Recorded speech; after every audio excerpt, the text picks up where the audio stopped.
Ho ho buddies, welcome to Borderline Games. I'm Gareth and today we're playing Chaos Head. Last time we got back to our little shipping container with Remy and we're about to decide whether to tell her everything. It'd take forever if I told her everything, so probably not. Let's go.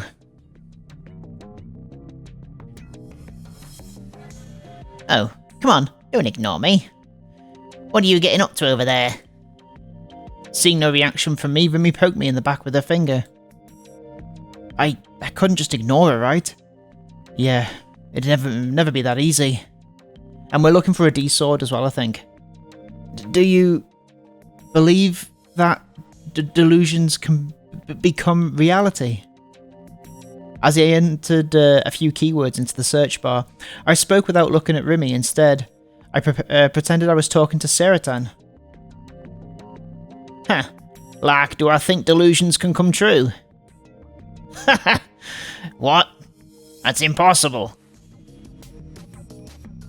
If we could do that, everybody'd be omnipotent by now.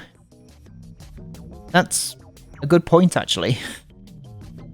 Delusions created a world in which any action, no matter how unrealistic, was possible. If they were to become reality, the unreal world would become real. Unreality would become reality. Why do you ask? There's a system that can kinda do that. In America, there's a patent that exists. Huh. You're kidding, right? I could feel Remy's doubtful scoff on my back. So in response, I showed her the image of the patent that Shio had found for me. What's that? Proof that the patent exists. A picture of it. Huh? No kidding. Remy leaned forward and brought her face close to the monitor. She was right up next to my face, peering intently at the screen. Oh no. I stink at English. You can read it, Taku. That's so cool. She was way too close. She was so close I could see the glittering of her eyes as they reflected the light off the monitor. I got flustered all over again. So, what's it say? Seemed it had piqued her interest. I tried to avoid thinking about how close she was to me and attempted to focus on Seratan and the monitor instead. By using a video device, like a video camera, even people who are blind at birth can see the scenario through it. That's a pro tip. Scenery. Wait, like, the camera can basically be their eyes. Yeah, they call it VR technology. Whoa, it'd be amazing if that was real. But it is. That's what I'm trying to tell you. Sina told me there's already been successful tests. Then again, what does this have to do with delusions becoming reality? I think I might just be too dumb to understand. As I explained it to Remy, I tried searching for a number of keywords that might have been related, but I couldn't find anything. Even so, I kept on trying and typed more and more keywords. The scenery reflected in V-video devices and the delusions people have in their heads are both electrical signals. Oh? Think about it the other way round. Instead of sending electrical signals to the brain, think of it like sending them out of the brain. Huh. All I got were filler responses. She probably didn't understand a thing I was saying. Probably. I couldn't be bothered trying to explain everything in detail, so I just stopped trying. I had to concentrate on my research. It didn't really matter if she understood it or not. After all, it was nothing more than a hypothesis I'd come up with. So if you do that... Remy was still making noises and nodding to herself. Time to ignore her. I've been doing a whole lot of searching, but I still wasn't able to find any data to confirm my hypothesis. I tried taking a different approach this time, focusing my research on the patent itself. I went and checked a foreign website that Shio had told me about, one that listed American patents. Once I was there, I began to look for patents that would fit what I had in mind. Oh. After following a few links, I finally found an image with a similar vibe to the one Shio had sent me. At a glance, though, the patent was clearly different from the VR apparatus one. I should read it right away. Apparatus and method for remote monitoring and altering nerve impulse signals and reproducing them as video and audio output. Oh, whoa! That was exactly what I'd had in mind. I involuntarily leapt out my chair. This is huge. Huh? Huge? What's huge? Simply put, this is the technology to read people's minds. Read minds? To sum up, the audio and video people were imagining in their head could be stolen by using a certain apparatus. Moreover, it even said that nerve impulses could be monitored from satellites. That meant it was possible to spy on a subject's thoughts, no matter where they were on the planet. Can you really do that? Isn't that the kind of thing you find in a sci-fi book?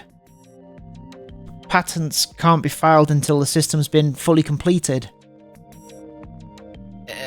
You could never get one unless it worked. That had made clear to me when I'd been looking up stuff about patents earlier. That's why this must be a system that's already been proven possible. This wasn't mere fiction. As long as you had the technological capabilities and the funds to build it, you could implement it anytime. Before, Cinna had told me that. If it's possible to convert specific information into nerve impulses, wouldn't it be possible to control all 5 of the senses and even the free will of people itself? I couldn't find a source for that, so it remained as mere conjecture from her. However, for my own theory, there were sources. Why would something so insane not have spread all throughout Japan? This clearly deserved a Nobel Prize, if not something even bigger. I continued my research, this time looking up the mind-reading keyword. Then, I found a record of a particular lawsuit from America.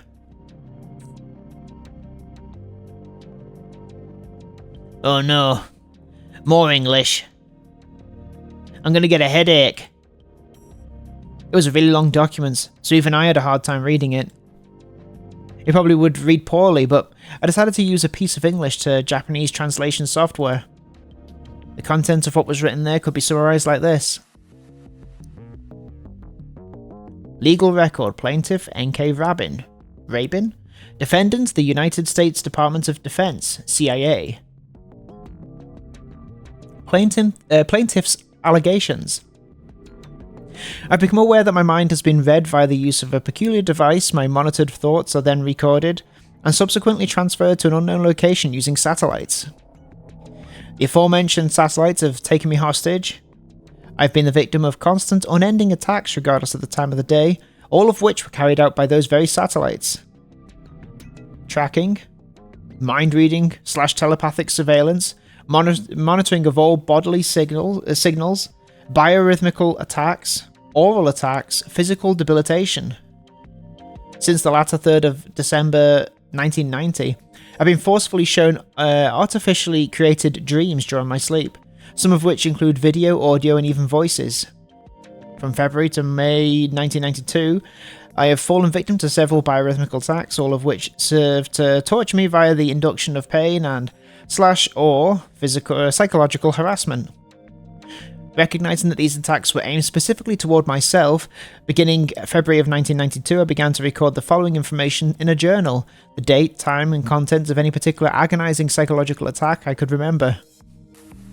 The biorhythmical attacks were aimed at every single region of my body. The pain, torture, and psychological harassments were coordinated in order to cause discomfort, fatigue, and agony to specific regions of my body, or in some cases, my entire body.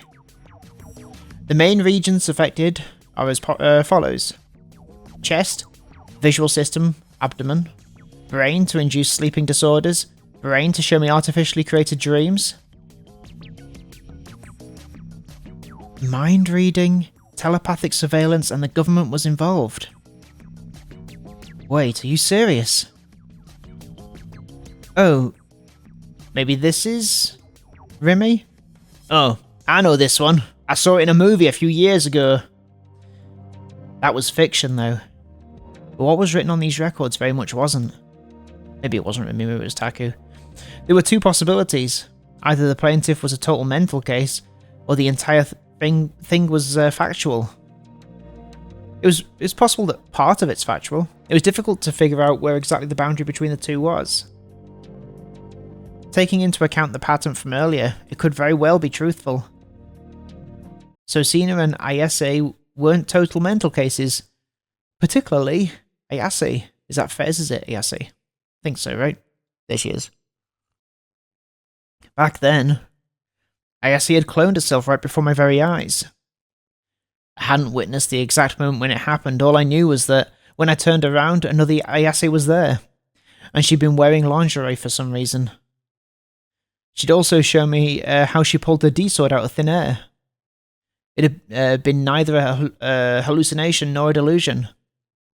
After showing me something like that, there was no way I could still label her as a mental case. However, Ayase had also said this. This is the delusion you wished for. That strange phenomenon. Had it been my delusion coming to fruition? Admittedly, right before it happened, I had been pondering about the colour of Ayase's underwear. D-sword, right? That's how you say it. D-swords can only be seen by those who possess the power. You can see my sword, can you not? That can only mean one thing. Maybe that was what Ayase had been talking about when she'd mentioned the power. A power that projected delusions into reality. Maybe I had that power. Green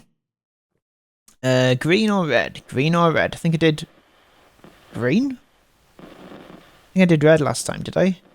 No, I did green for sure. We had that incident in the album store. No, I was probably just jumping to conclusions. It was like pretty much HMV, wasn't it? It was a total stretch to think that a psychic ability existed just because something, a system using scientific means, was able to reproduce delusions as images. You must find it by yourself. I do not know of any methods. But what if the method to obtain a D-sword was by using a psychic ability? So, let's suppose I had that ability within me. It might have been worth a try.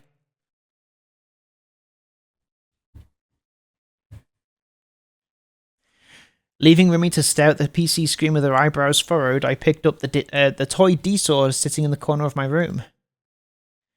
I went to stand in the center of my room and brought my sword to eye level, like I was an ESO character. At that point, I started to feel kind of ridiculous.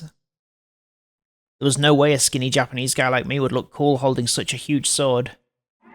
Oops.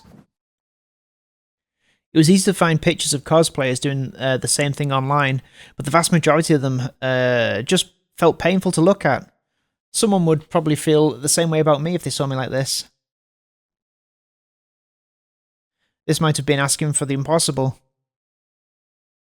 Despite my pessimism, I gave it a try nonetheless. I guess I just needed to picture an image of a sword in my head. When the word sword came to mind, I couldn't help but think of ESO. Maybe I should picture something akin to the beautiful sinister swords that Sina and Ayase had, each complete with a sharpness that could sever anything it touched. I couldn't quite form a clear shape. Maybe it was because I still couldn't gather my thoughts.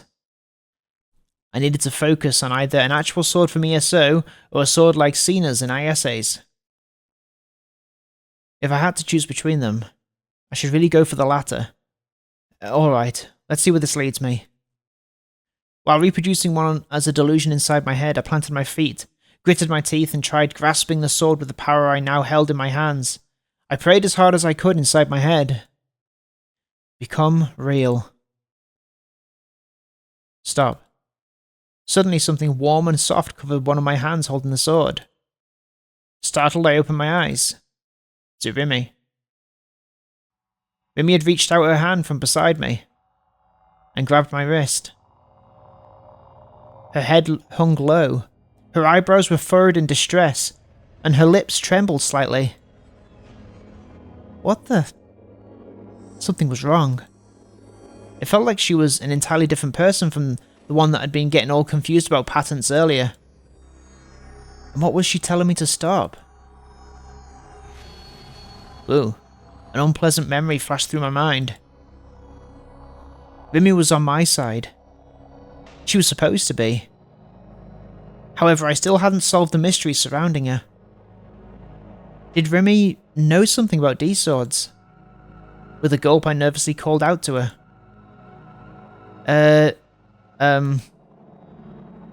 Taku. With her eyes cast downward, Rimi opened her mouth. Her voice was stifled, devoid of any and all emotion. About that sword. Rimi was my ally, wasn't she? She wouldn't betray me like Yua did, would she? If even Rimi betrayed me, I'd... You should throw it away. Why should I? My voice nearly cracked. Rimi knows something after all. Because... Rimi's gaze finally moved, but this time it landed squarely on my eyes. I hurriedly averted my own. What was she going to say? Because... You're supposed to be a high schooler. Huh? Rimi suddenly broke into a grin, a very mischievous grin. The abrupt change in demeanour left me speechless. I mean, I can understand that boys love toys and stuff no matter how old they get, but... I'm not really sure that extends to you swinging around such a huge toy alone in your room. Isn't that more like something you do in elementary school? Oh, but even then I'm kind of happy that you're comfortable enough around me to show you your hobbies, Taku. It feels like you're telling me a secret only I can know. What the hell, man? I'd gotten all scared for no reason. Where'd you buy that anyway? Wasn't it expensive? It was 10,000 yen. I got it in a variety shop in Shibuya. Wow, 10,000. Tough for a toy sword. I'm not sure if that's cheap or expensive. But wow, I didn't realise till now that they actually sold toys that big. I've never seen one in such one so huge in person before. Did someone tell you that they were selling it at a variety shop you went to? She really wasn't gonna let it go. Was she interested in these kind of swords or something? Maybe Rimi was actually a total Shinobyu in disguise. So the one who'd been making fun of me for having a sword actually wanted one herself? Sundia much. Lamau. I did my own research online. Oh, you saw it online. The internet's so cool. You can really find anything on it. Though to be honest, I stink at it. I can't even use a computer. Anyway, are those swords a new trend or something? Huh? Why do you ask? Oh, is she seeing them as well? Well, I'm just curious why I decided to buy one. Maybe I should tell her the truth. If she was going to stay by my side moving forward, maybe she'd end up helping me search for a real D-sword in the future. If that was the case, it might be better just to tell her everything now and get it out of the way. This is only a fake, though. But real ones exist. Real ones? Remy tilted her head, puzzled. And know people who have real ones. 2 of them. Girls from our school. Girls? Would girls really want a toy like this? It's true. And also, they aren't toys. Oh, right. Sorry. A real one glows, and it has this insane sense of presence too. That's what I'm looking for. If I could just get my hands on that, I'd be saved. Saved? Remy looked quite puzzled, and but I was dead serious. Not to mention, a D-sword would be a powerful tool to confront Shogun. So, help. Huh? I wanted to say that I needed her help to find it. However, when I thought about what I could even do if she said no, I grew too scared and anxious to say anything. I dropped the fake sword on the spot and sat down on the sofa. With a sigh, I closed my eyes. Would Remy offer me her help in order to find it? If she did, everything would turn out okay. But I knew how unrealistic it was to expect her to go that far. Up until now, Remy had always come dashing to my rescue whenever I was in a tough spot, almost like she could read my mind. In that case, then maybe I...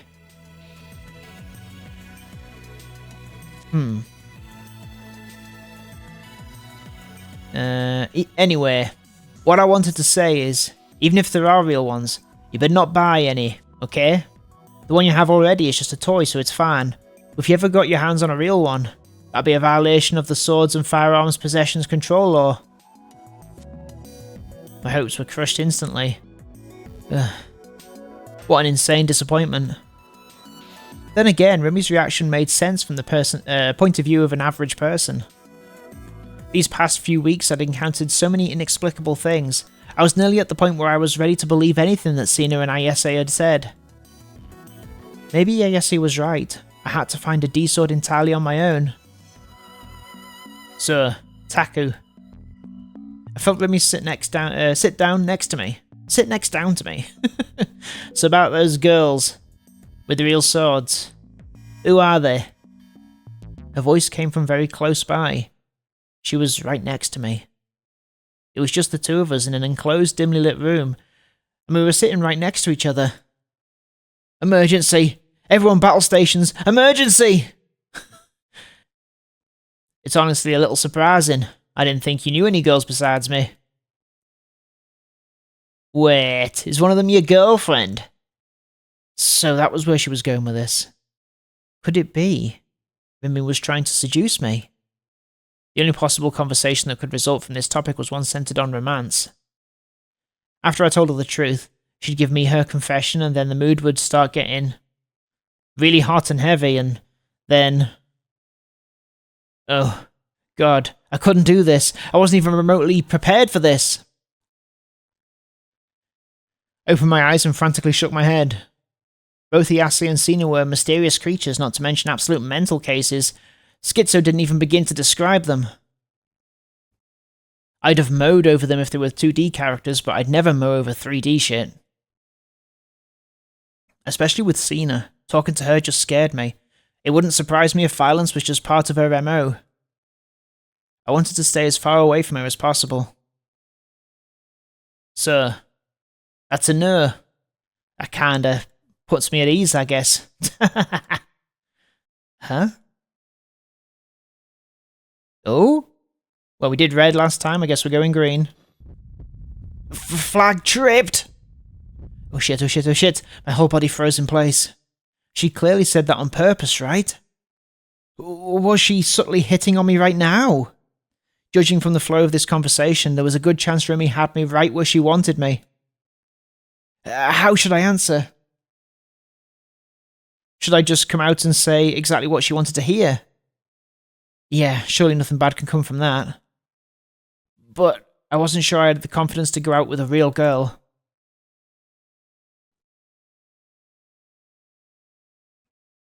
I was at a loss about what to do, so I opted to subtly examine Remy's expression. What? Uh-oh. Huh? What? What? What the hell? What the hell? My mind went completely blank. I couldn't keep up with this sudden and outrageous turn of events. I couldn't even lift a finger. The shock had rendered me unable to speak. Something wrong. In the blink of an eye, Remy had stripped off her school jacket, and not just that, but upon taking a closer look, she'd removed her skirt too. As if her extreme outfit wasn't enough, she was also hugging her knees, making it look like she was completely commando. In other words, at this very moment, Remy was sitting right next to me with her head tilted and her eyes on me. Oh, hang on, what? Remy, who was sitting right next to me with her head tilted and her eyes on me, was covering her underwear with nothing more than a mere shirt. The first thing that popped into my head was a classic private tutor Rouge. Titled. This is certainly Tilted. The unrelented Emily Sensei. The third chapter had a scene that went exactly like what I was experiencing right now. To think that something straight out of an Eroge was actually happening to me in reality. What Eroge was that from? Reality? What the fuck? Was this a delusion? An illusion? Or was it legit? Oh, nice zoom in. Regardless of whether it was a delusion or not, there was no mistaking that Remy was dressed in an incredibly lewd outfit. Against my better judgment, my eyes aimed themselves toward her chest. The neck of her shirt went down to her breasts, and thanks to the angle I was looking at her from, I could see what was underneath. A bright pink bra. You have surprisingly large breasts, Sakihata-san. Wait, stop, she'll think you're a pervert if you argue like that. Don't look. Stop looking! I lowered my gaze. Uh-oh. Only to find myself looking at her hips. Holy fucking Julia. She really wasn't wearing a skirt. I can see your panties, Sakihata-san. What a simple yet lovely pair this would make some excellent fat material. This is so gross. Oh god, my Johnson was starting to make himself very known. Her body had been giving off a nice scent for a while now, and how should I put it, the texture of her skin combined with her amazing figure, it all put 2D to shame. Oh my god, is Taku coming out as a 3D-ist? A 3D sexual? Was this the true power of the third dimension? I'm not gonna lie, she was hot as fuck. She seemed very capable of instantly obliterating the values I'd held dear until now, even though I'd never been into 3D, nor had I ever planned to change that, even though I'd only ever loved 2D characters. Right now, Remy held enough destructive power to fucking obliterate those lofty values with a single strike. Her faint breaths, which sounded almost aroused. That delicately swaying, lustrous hair. The way her chest rose and fell with each breath. The manner with which she seductively rubbed her thighs together. Those shimmering eyes. That pink tongue peeking out from the partially open lips. It was getting hard to breathe. My mind was in a completely other dimension. What was this feeling? It was akin to that agonizing feeling of yearning I felt whenever I started an H scene in an Eroge. I couldn't keep calm. Taku. Remy called my name, in a sickly sweet voice. My eyes were now permanently glued to her body. It was the first time I had ever seen a physically mature girl up so close. Was Remy trying to seduce me? Did she like me? If so, I had to admit, I wasn't a fan of how shamelessly she was going about it. I guess it was just that I preferred love to come from the subtle nurturing of platonic affection, and once graduation arrived, that love would come to fruition through a bashful confession spoken under the Oak of Legends. What is he talking about? Having mustered so much courage to say that to me, she'd then cry tears of joy when I said yes, leading us to kiss. And then, while that was what I wanted, the current way things were going was far from platonic. I'm really thirsty. Do you have anything to drink? Unable to endure the horniness any longer, I eagerly rose to my feet. It's like I'm actually flustered. What did I have? What did I have? Was there anything in the fridge? I had some half-finished cola, but I drank directly from the bottle, so it probably wouldn't be the best idea to give it to Remy. If you don't have anything, I could go out and buy something. There's a convenience store over by Shinsen Station, right? I felt Remy stand up behind me. Be right back. What? She was leaving. I frantically turned around to see Remy still dressed in that shameless outfit, opening the door to head outside. Waiter! She was going to go to the convenience store where people could see her panties. She wasn't normal. Was Remy an exhibitionist or something? An exhibitionist? Ah! Hearing that behind me made me literally jump in the air and land on my ass. There stood Remy, who should have been just about to leave the room. And not only that, but she was wearing her usual outfit and it was all fully on. She looked down at me with wide eyes. What? Gee, she nearly made me jump out of my skin. Don't scream like that. You've been acting weird for a while now. You started mumbling something to yourself, and right when I noticed that, you suddenly let out this huge scream. What's going on? Why was Remy there now? She should have been just about to leave the container. Had that half-naked Remy been a delusion? Well, she'd felt so real. I hadn't touched her, but merely looking at her skin made me think how squishy and soft it'd be to touch it. Wait, what the hell was I saying? I was losing my mind today. Hey, Taku. I cringed when she called my name. Did she hate me now? What would I do if she was already fed up with me? If Remy wouldn't stay with me, I wouldn't even be able to go out alone anymore. I'm really thirsty. Huh? Do you have anything to drink? She'd asked me the exact same thing as before. However, rather than that sultry tone from before, her voice was perfectly normal now. I shook my head from side to side.